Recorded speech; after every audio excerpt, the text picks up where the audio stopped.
Yabayebembeire omushomo gw'aba pasita ogwabahaye kazomerako yahiga abahereza b'enjiri okurekeraho kushaba batarukora ekiyagira ngu tikikumara kusaba kwokka kumala nibo batokoze birala ndooza baba tebategeera butegeezi kiringa ng'era omuntu omulala alowooza nti ojja kubeera mu nsi nga okola bukozi kyokka naye ng'ate tosemberera Katonda.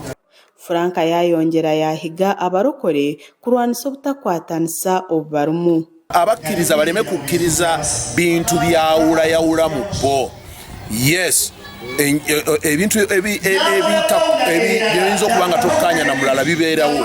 Oyinza okuba oli wa ggwanga ddala, oyinza okuba oli wa kika kirala, oyinza okuba okkiriza mu byabufuzi bya gundi, oyinza okuba nga mwe musaba mutunudde gindi, naye ekyo kireme kubanga kibawula musigala muli bannayuganda. Omuringo nigwo gumwe Pastor Kabarisi Rose owatebeekanisa omushomo ogu yashoborra ekigendererwa ky'okugutebeekanisa.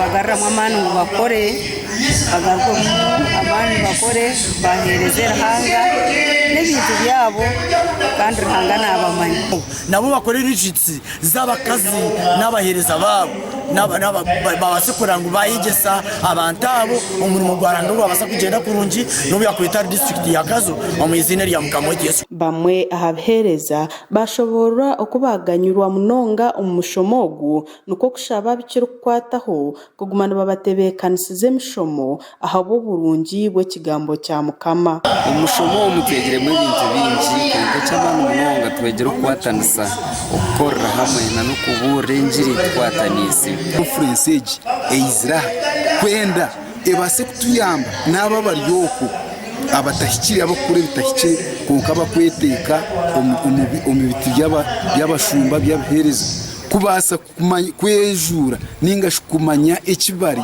itoke kituganyura muri twiteje no kwesanga abahereza bona tubatebekanisize hamwe ngo tuhinduro obongo bwabo n'ebiteekateko byabo bamanye ngo basemeriye kora batungure makaga batungure cweka cyabo batungure ihanga ryabo batungure district yabo. Gashakwa Sima Naume omurkazi Vale Sima Naume kutwisyaho amakurago n'amakurago kuruga Kazo twija kurengaho